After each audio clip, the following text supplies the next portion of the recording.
श्री शिवाय नमस्तुभ्यम महाराज। आज हम आपको बताने वाले हैं नवरात्रि में विसर्जन की संपूर्ण विधि, यानी कि सामग्रियों का हमें क्या करना है और नारियल का क्या करना है। साथ ही हमें विसर्जन कैसे करना चाहिए और विसर्जन हमें कब करना है, कलश किस दिन उठाना है, सामग्रियों का विसर्जन किस दिन करना है, ये सभी जानकारी आप सभी को बड़े ही ध्यान पूर्वक सुननी है। और साथ ही हमें किन किन बातों का ध्यान रखना चाहिए, विसर्जन के समय किन गलतियों से बचना चाहिए, ये सभी जानकारी बहुत ही संक्षेप में जानने वाले हैं। लेकिन उससे पहले यदि आपको यह जानकारी उचित लगे तो वीडियो को लाइक करें, चैनल को सब्सक्राइब करें और कमेंट बॉक्स में जय माता दी जरूर लिखें। धन्यवाद। तो महाराज, सबसे पहले तो हमें जो कलश विसर्जन जिसको कहते हैं, कई लोग इसे कलश हिलाना भी कहते हैं, वो आपको नवमी के दिन ही करना चाहिए, क्योंकि महाराज दशमी तिथि पर कलश का विसर्जन करना शुभ नहीं माना जाता है। तो नवमी तिथि पर ही हमें चौकी पर रखे कलश को थोड़ा सा हिला देना चाहिए, यानी कि कलश को थोड़ा सा खिसका देना चाहिए, ताकि जिन भी देवी देवताओं को हम उसमें स्थापित करते हैं उनको फिर उनके सही स्थान पर प्रस्थान करा सके।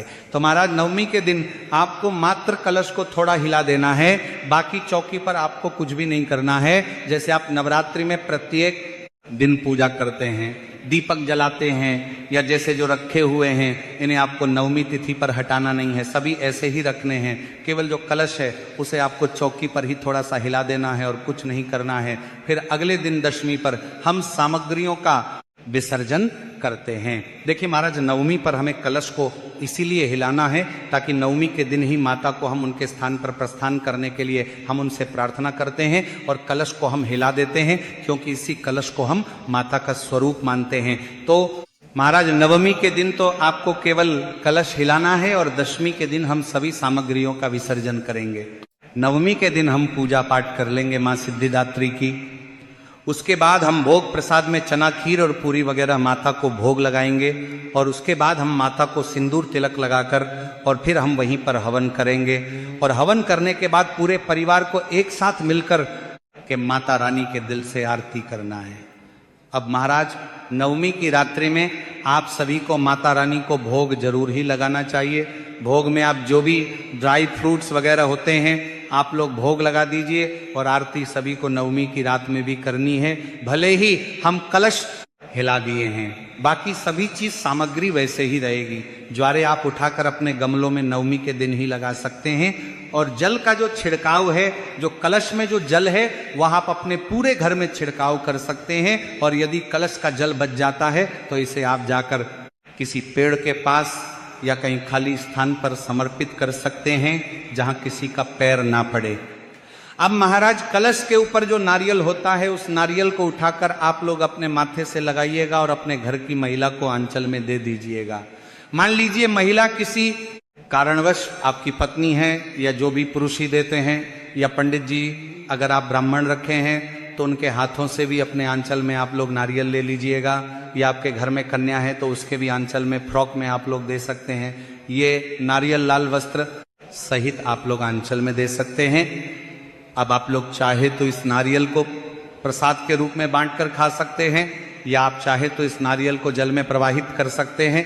अब महाराज, उसके बाद चौकी पर जो अष्टदल कमल चावल से बनाया जाता है, इसे अगर कोई ब्राह्मण है तो नियम है कि नारियल के साथ श्रृंगार की चीजें और जो भी दान दक्षिणा है, चावल है, ये सभी चीजें हम ब्राह्मण को वस्त्र के साथ दक्षिणा के साथ उनके घर में दे देते हैं। लेकिन मान लीजिए जिनको अपने आसपास ब्राह्मण देवता नहीं मिल पाते हैं तो अष्टदल कमल वाला चावल आप लोग पक्षियों को भी दे सकते हैं या आप गाय को भी दे सकते हैं। उसके बाद महाराज, जो भी श्रृंगार की चीजें हैं जो आपने माता रानी को अर्पित की थी, इन्हें आप स्वयं ही इस्तेमाल कीजिएगा, या आप चाहे तो इन्हें किसी ब्राह्मण देवता की पत्नी को भी दान कर सकते हैं। देखिए, मान लीजिए अगर ब्राह्मण नहीं मिलते हैं तो माता का आशीर्वाद समझकर आपको ही इन्हें उपयोग कर लेना है, या किसी बहन बेटी को भी हम लोग दे सकते हैं। महाराज ध्यान दीजिए, नवरात्रि में जो आप रोजाना दीपक लगाते हैं वह नवमी के दिन भी आपका जलना चाहिए। आप लोग दिया नहीं बुझाइएगा। जो अखंड दीपक है उसे आपको नवमी पर भी जलाना है, तो नवमी के दिन भी दिया आपका अखंड दीपक प्रज्वलित रहना चाहिए। तेल वगैरह का ध्यान रखिएगा। और दशमी के दिन भी दिया कभी भी खुद से न बुझाएं, क्योंकि दीपक में जितना तेल है वह जलकर बुझ जाएगा।